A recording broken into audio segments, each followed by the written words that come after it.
Across the regions of Nigeria, there have been spikes of killings and murderous activities going on unabated.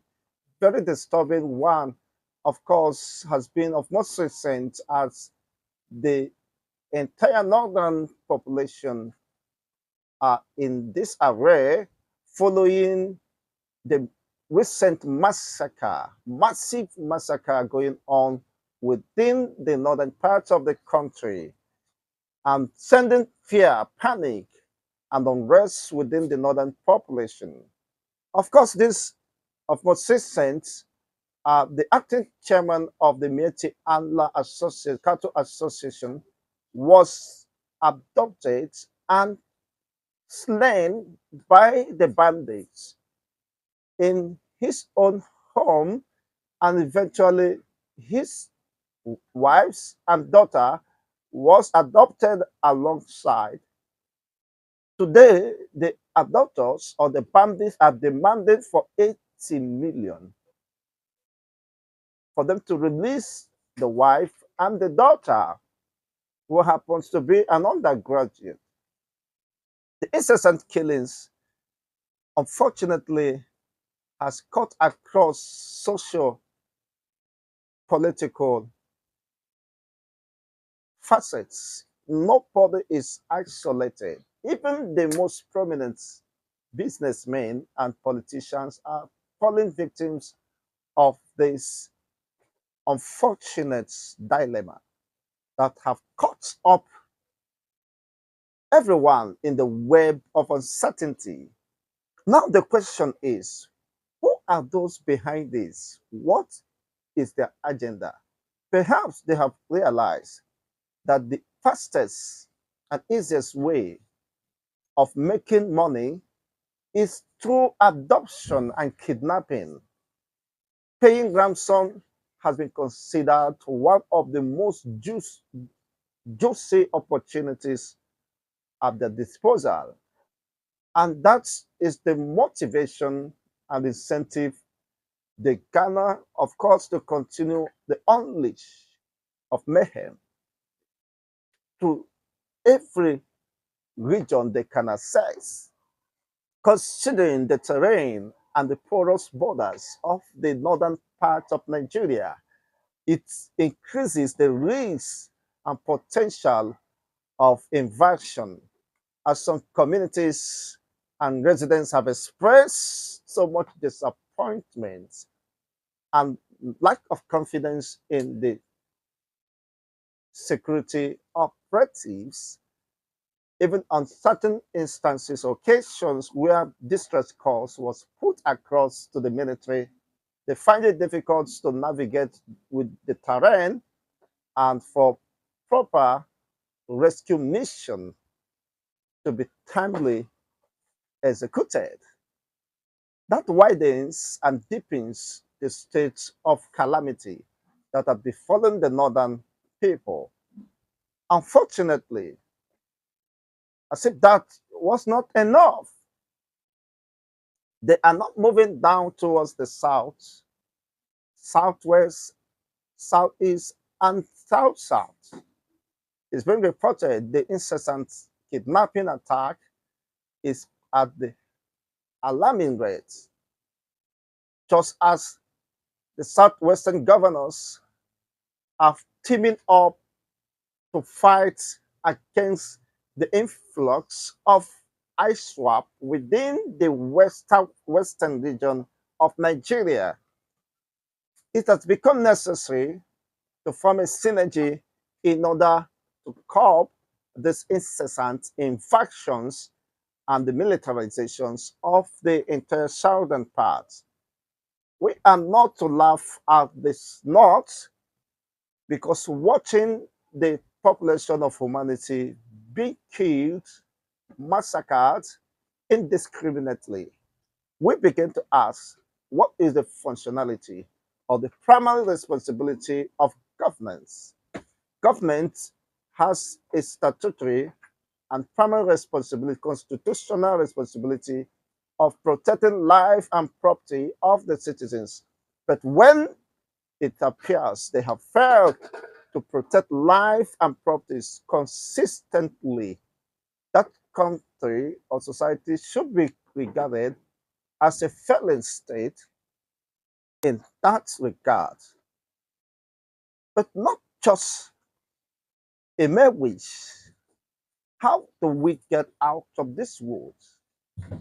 It calls for collaborations and living up to the reality, taking up the horn, the bull by the horn, is what the Southwestern governors, with this new alliance of fronts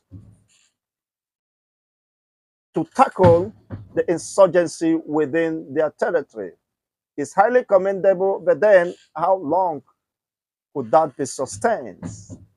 How effective could that be? Is a matter of time. We get to know the Amatekus has been floated by the Southwestern governors, but is it effective today? There have been spies of killings, attacks on the communities within the Southwestern region.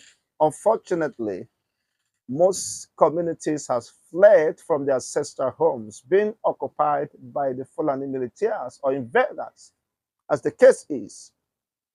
Some has fled to the neighboring states, like the Cotonous, the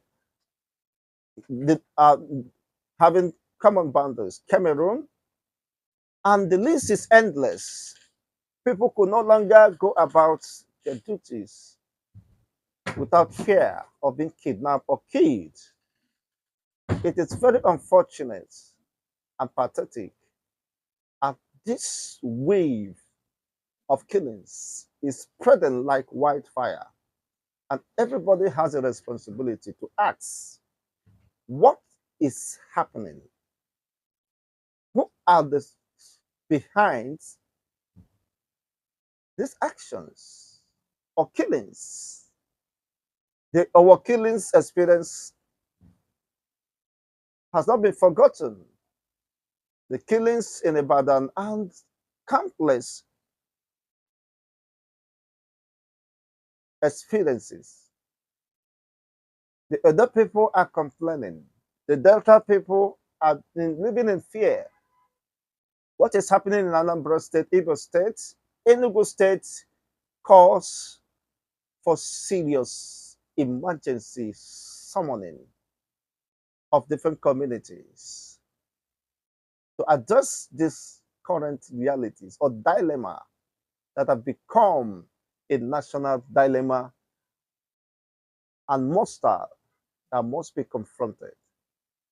But the question is, how prepared and sincere are the governors of the southern region to tackle this menace? Would they be sacrificing their political interests, gains, to protect the life and property of the people, which they are saddled with the responsibility, statutory and constitutional responsibility to protect? Well, only time will fail. But we have the past as our experience. The Amateku has been greatly confronted, challenged by the continual invasions of the communities within the southwestern region. We've recorded the spikes of adoptions, killings, and mannings, rapings, and all that. Why is it that Amateku has not lived up to responsibilities? Well, that is another discussion for next day, for another time. And again, the security operatives. There have been clamor for state or regional police. If actually that comes to the light of the day, will that solve the problem? That is fundamental problems. No smoke without fire. Those sponsoring the killings and infections of communities across Nigeria, different regions, have motives and objectives. Not until we get to iron out what is the brain behind this invasion. Perhaps exclusive conquests being sustained by certain powers or influence. They believe they can overrun the Nigerian state, having been financially equipped to carry out such dastard mission. But again, as I have maintained, it behoves on the Southerners and other communities or ethnic nationalities within the North Central and Middlebelt to stand in defense of the inalienable right to life and, of course, their ancestral heritage. Only then you feel a sense of security.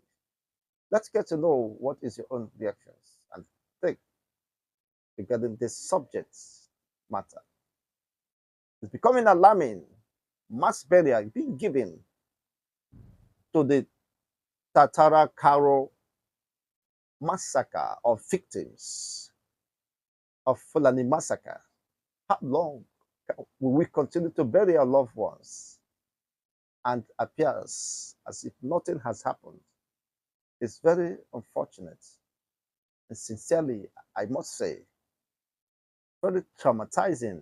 Waking up every day, hearing the incessant killings, murder, raping, abduction becoming prominent within the Nigerian state. Perhaps Nigeria is tilting towards an irreversible end. When this end will definitely come is uncertain, but definitely in constant progression, tilting towards the cliff at the verge of a possible collapse. Several communities, like the Tatara Karo LGA, has issued ultimatum that Fulani must leave their lands. Well, another thing is to say, is another thing to ask. Would that be any political commitment or will on the part of the people to protect themselves? Unfortunately, sometimes when the people decide to form security outfits, the same government who failed in protecting their life and property will also counter such outfits or local vigilantes. Well, that compounds the problem and left some doubts within the locals if really the government or anyone within the office of governance really meant well for the people. It's quite unfortunate and very disturbing. Thank you for watching, and let's have your own take via the comment section.